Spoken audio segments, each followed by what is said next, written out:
well, it didn't work that day. Hopefully it worked next. Do you do the classic where you imagine your audience naked and things like that? Well, I'd quadro in the audience, so no. That would have put me right off. No. I'm going to come straight back to you in a minute, Maureen, but let's speak to Mum for a while. What were your thoughts when daughter came home and said, Mum, I'm doing comedy? Well, I thought, good luck to you. Because you've only got one life. It's no use saying, no, don't do this, don't do that. If that's what you want, you support them. Yeah, and did you find her quite a funny child growing up? Not really. No. I really found her a pain in the neck, actually. Thanks, Mum. So where do you think that sense of humour comes from? You? Well, does the apple fall far from the tree? No, well, I've got a good sense of humour, better than hers. And what type of family does Maureen come from? You're Irish, is that right? Am I no, Scottish? Oh, I've got it all wrong, haven't I? Forgive me. I hope you don't take that offensively. I do beg your pardon. I don't so you're mind. From Scotland? Yeah. Which part of Scotland are you from? Carnoustie. If you don't play golf, you've never heard of it. No, I don't play golf, so I've never heard of it. So now she said, what part are you from? Yeah. So what brought you to Brent? Money. Oh.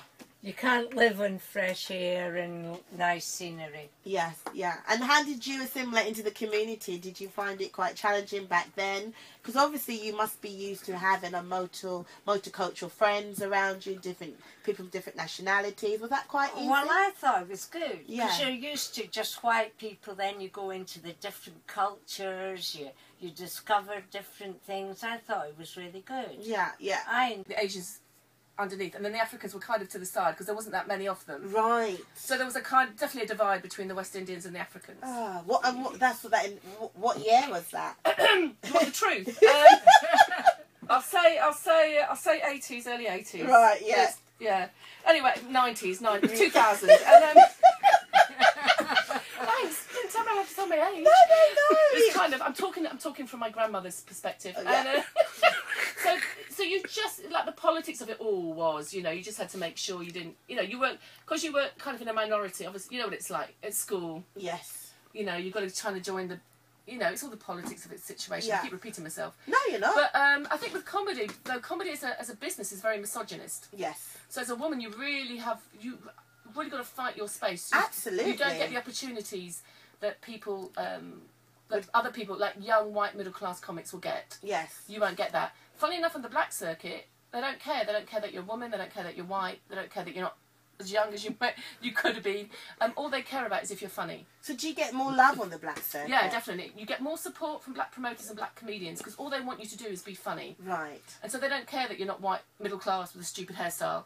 All they want to know is, can you make my audience laugh? And they will book you. So initially, were you quite intimidated to address a black audience? Oh, no. No? I don't care. It's just, I think you've got to just treat it as a gig. Yeah. And also because of where I grew up, I don't care about being in a room full of black people. That doesn't bother me. Do you know what I mean? So, like, I get comics on the... Oh, you've chosen some of my favourite tunes. I get comics on the mainstream going to me, oh, you're so brave. And you think, well, I'm not doing Robert Mugabe's comedy night. Or I'm not performing for a load of yardies. Yardie comedy night. I never get booked for those gigs. No. But, racists. But it's just a room full of black people. So to me, that doesn't seem frightening. And also, black gigs, funnily enough, generally on the black circuit, people aren't drunk. So certain gigs on the white circuit, you're just there as an excuse to sell alcohol. Seriously, you were just there as an excuse. Comic then in an environment. I think, for that age group, I think I'm too old. Do you know what I mean? I think that's what it was. The stuff that I can do that you'd probably relate to, or quadro, but if you're a 14, 15-year-old, I have no idea what your life is like. What's your interests are not my interests. Right. I've grown up completely differently. So, I did okay, but if a younger comic would have done better, because he could relate more to... and also when you've got like 8-year-old kids, half my material goes out the door because you obviously can't swear, you can't refer to various activities, body parts. Various body parts. So I was like, hello, my name is Maureen, I've got to talk really slowly. But so do you know what I mean? There's a lot of stuff, and I just think sometimes there's comics that are better for different groups. So if it's a really young group, I would go for a 20-year-old comic because they can you know, they've got more in common with 16-year-olds than somebody like me has. And I can't, even if I did the research, if I did the jokes, it wouldn't be funny because it wouldn't sound right coming from me. Yeah. So your roots are Scottish. Have you ever done the Fringe Festival? Yes, I've done the Fringe like most people. I did a little show, it was only half an hour, and I've done other bits and pieces. And I might go up year after next with a one-woman show. Oh, that would be great. Like, men get lots of people checking them out. Because If they say, women I'm a find, comedian. women find them attractive, and they could be ugly and not even that funny, and people will still fancy them. Yes. Whereas women stand-up comics, I think it scares men. But the last guy I really liked, I told him I was a stand-up comedian, and he didn't know what it was. He wasn't thick; he was just foreign, and and he just went after about 2 hours. What is stand-up? And and he saw me recently, but I don't think he really got what it do. So you can have another date? No, because he turned up. Well, actually, when he saw me, he turned up with another woman. So, Oh. yeah, that kind of put me off him slightly. Did I you don't let know. out him in the crowd? No, I was so tempted to, but I was an utter professional. And even when I talked about men being bad in bed, I didn't even look at him, which I thought was pretty good on my part. I did to start on me. And Kane Brown. Kane Brown, that's the gentleman. We're going to have him in the studio soon, actually. But he decided to start on me and made reference to the fact that my hair is short and I'm child support issues and I'm no longer with my partner. And I was extremely offended and didn't like that. However, when Maureen came on, she didn't actually follow suit. And she was actually a bit more gracious than he was.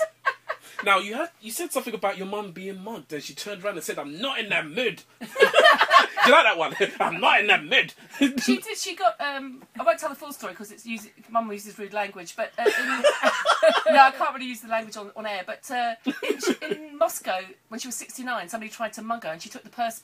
She basically grabbed the girl by the throat, throttled her, threw her to the floor, saw her, and took her purse back. So that's the truth. So I have an all-female comedy night called Laughing Cows, first Thursday of the month, and my mum is the bouncer. And she even tries to charge the acts. It's brilliant. Oh dear. Now it's fantastic you paying your respects to people like Slim and Richard Blackwood, who you saw as icons. And Yeah. I thought you did absolutely fantastic on Kojo's Thanks, stand-up. Really loved it. And it's about getting a crowd to respond in the way you want. Yeah. Do you ever feel nervous when you go on stage at all? Sometimes. I mean, I think with the Kojo, Kojo had full faith in me, which is very sweet of him. Good. I was only slightly worried because I thought it might be a really young crowd, and and I think there's an age thing there. So that was my only issue, was that the crowd might be too young to get my jokes. But actually, it wasn't a problem at all. As soon as I got on stage, it went really well. So sometimes you get nervous, but I think generally, as long as you know you're funny, just go on there and just go for it. I think the more you just got to go for it. Excellent. Now, recently in the news, Don Cornelius from Soul Train sadly passed away.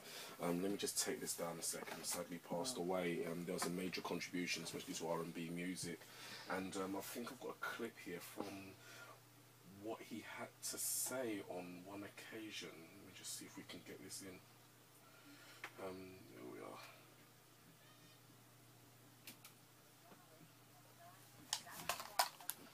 Then I'm going to go into Michael Jackson.